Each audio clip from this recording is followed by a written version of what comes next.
और प्यारे बच्चों, आज से एक सप्ताह तक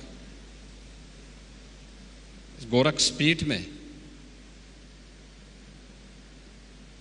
राष्ट्र और समाज से जुड़ी हुई उन ज्वलंत मुद्दों को लेकर के जो स्मृति व्याख्यानमाला प्रारंभ हो रही है, आज उसका शुभारंभ हुआ है और इसमें मुख्य अतिथि और मुख्य वक्ता के रूप में अभी आपको उनके गोरक्षपीठ में आगमन पर हृदय से धन्यवाद ज्ञापित करते हुए उनका इस महत्वपूर्ण उद्बोधन के लिए हृदय से अभिनंदन करता हूं, उनका स्वागत करता हूं। मैं इस अवसर पर अपने सभी पूज्य संतों का भी स्वागत करता हूं। विशेष वक्ता प्रोफेसर हर्ष कुमार सिन्हा जी और इस सभागार में उपस्थित सभी विशिष्ट जनों को भी हृदय से मैं धन्यवाद देता हूं।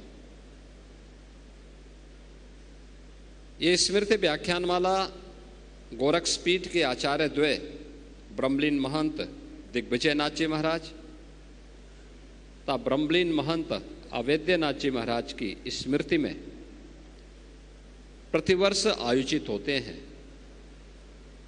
अलग अलग समाज और राष्ट्र से जुड़ी हुई उन ज्वलंत मुद्दों को लेकर के हम चर्चा करते हैं और उस क्षेत्र के विशेषज्ञों को आमंत्रित करके इन मुद्दों में वर्तमान पीढ़ी को और भावी पीढ़ी को मार्गदर्शन प्राप्त हो सके, इसका एक प्रयास एक धार्मिक पीठ के माध्यम से किया जाता है। क्योंकि आचार्य द्वय महंत दिग्विजयनाथ जी महाराज और महंत अवैद्यनाथ जी महाराज का पूरा जीवन न केवल आध्यात्मिक और धार्मिक जगत के लिए बल्कि राष्ट्र के लिए समर्पित था। उन्होंने पांथिक संकीर्णता से ऊपर उठ करके भारत और भारतीयता के हित में जब कभी भी कोई आह्वान हुआ तो उसमें बढ़ चढ़ करके भाग लिया और इसलिए उनकी पुण्य स्मृति में जब व्याख्यानमाला उनकी पुण्यतिथि के अवसर पर आयोजित होते हैं तो इसके दोनों पक्षों को हम लेकर के चलते हैं। 7 दिवसीय कार्यक्रम में पूर्वाह्न में समाज और राष्ट्र से जुड़े हुए मुद्दों पर चर्चा परिचर्चा और अपराह्न में आध्यात्मिक धार्मिक कार्यक्रमों के दृष्टि से कथा ज्ञान यज्ञ के आयोजन के साथ गोरखपुर के श्रद्धालु जुड़ते हैं। आज का जो महत्वपूर्ण मुद्दा था जिसको लेकर के यहाँ पर अभी सीडीएस जनरल अनिल चौहान जी ने अपना महत्वपूर्ण उद्बोधन दिया है कि भारत के समक्ष राष्ट्रीय सुरक्षा की चुनौतियों से संबंधित जो विषयक जो महत्वपूर्ण विषय था, आज पर उनका महत्वपूर्ण उद्बोधन हमें प्राप्त हुआ है। आज का दिन अत्यंत महत्वपूर्ण दिन है। आज भारत के पूर्व राष्ट्रपति सर्वपल्ली डॉक्टर राधाकृष्णन का पावन जन्मदिन भी है। शिक्षक दिवस के रूप में पूरा भारत आज के दिवस को आयोजित करता है। मैं इस अवसर पर भारत के पूर्व राष्ट्रपति सर्वपल्ली डॉक्टर राधाकृष्णन जी की स्मृतियों को भी नमन करता हूं, क्योंकि उनका पूरा जीवन शिक्षा के लिए समर्पित था। वे एक चिंतक थे, एक दार्शनिक थे और उन्होंने शिक्षा जगत से जुड़ी हुई भारत की परंपरा और संस्कृति से जुड़ी हुई मुद्दों को अपने दार्शनिक अंदाज से देश और दुनिया के सामने प्रस्तुत किया था। आज का दिन शिक्षकों के सम्मान का भी दिवस है, अपने गुरुजनों के सम्मान का दिवस भी है और हम लोग गोरक्षपीठ से जुड़े हुए आचार्य द्वय की स्मृति में इस व्याख्यानमाला की शुरुआत कर रहे हैं। राष्ट्रीय सुरक्षा के बारे में जो विभिन्न आयामों की चर्चा यहाँ पर जनरल चौहान ने की है, वह न केवल वर्तमान की है बल्कि भावी भी है। और आचार्य चाणक्य ने एक बात कही थी कि कोई भी राष्ट्र बाह्य रूप से असुरक्षित हो और आंतरिक रूप से उसमें अगर उपद्रव हो तो राष्ट्र अराजक कहलाता है। और अराजक राष्ट्र बहुत शीघ्र समाप्त हो जाता है। यानी अराजक राष्ट्र की स्थिति वैसे ही होती है जैसे आज आप पाकिस्तान की स्थिति देखते होंगे। पूरी तरह अंदर से खोखला हो चुका है, अस्त व्यस्त हो चुका है। ये अराजकता किसी भी राष्ट्र को दुर्गति के कगार पर ले जा करके उसके अस्तित्व के सामने प्रश्न चिन्ह खड़ा कर सकता है।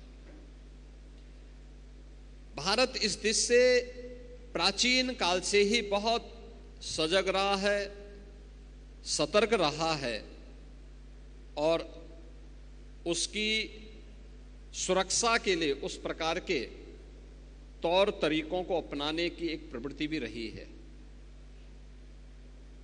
वैदिक कालखंड से ही हर भारतीय को इस बात की शिक्षा दी जाती है कि धरती हमारी माता है, हम सब इसके पुत्र हैं। माता भूमि पुत्रो हम पृथिव्या। धरती हमारी माता है तो मां के साथ कोई भी सुयोग्य पुत्र किसी भी प्रकार की छेड़छाड़ और अराजकता को बर्दाश्त नहीं कर सकता है। कोई भी पुत्र नहीं कर सकता है। अगर भारत की आन मान और शान के साथ कोई दुस्साहस करेगा तो हर भारतवासी उठ करके खड़ा होगा। और यही तो प्रभु श्री राम ने हम सबको कहा था। उनका उपदेश इसी बात को लेकर के, जब उन्होंने जंगलों वन के दिनों में जब वनवास उनको हुआ, वन के अंदर, और उस समय की भारत की सबसे बड़ी चुनौती जो थी, वे जो राक्षस थे, रावण के राक्षस थे, उन राक्षसों के उत्पात के बारे में, उनके उपद्रव के बारे में जब उनके सामने इस बात को रखा था तो उन्होंने एक ही संकल्प लिया था। तब उन्होंने कहा था, भारत की विद्वत शक्ति के सामने उस समय उन्होंने एक ही संकल्प लिया था, निस्सरहीन करो मई वो चुटाए प्रण कीन।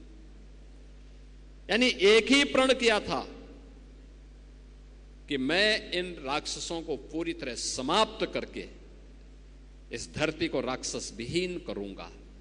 ये राक्षस विहीन करने का मतलब उन उपद्रवी तत्वों को जो हमारी राष्ट्र की सुरक्षा में सेंध लगा रहे हैं, इनसे अपने राष्ट्र को मुक्ति दिलाऊंगा। यह संकल्प राम राज्य की आधारशिला बनी थी।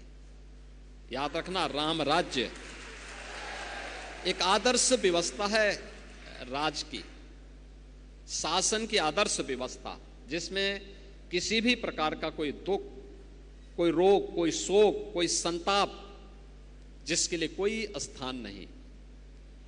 हर व्यक्ति सुरक्षित है, हर व्यक्ति खुशहाल है, हर व्यक्ति समृद्धि की एक नई आस के साथ आगे बढ़ रहा है, एक स्वस्थ प्रतिस्पर्धा के साथ आगे बढ़ रहा है। और यही तो भाव था जो प्रभु राम ने हम सबको राम राज्य के माध्यम से दिया। लीलाधारी भगवान श्री कृष्ण ने भी यही कहा था।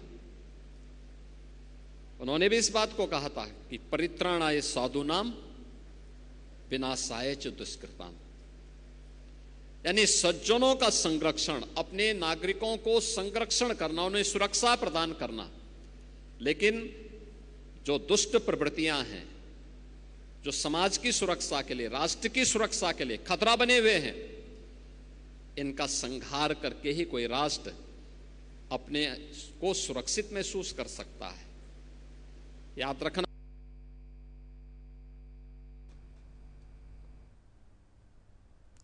राष्ट्रीय सुरक्षा पर सेमिनार का आयोजन किया गया है, जिसमें मुख्यमंत्री योगी आदित्यनाथ प्रशासन के अधिकारियों से को तमाम निर्देश दे रहे थे। राष्ट्रीय सुरक्षा पर यह सेमिनार का आयोजन किया गया है।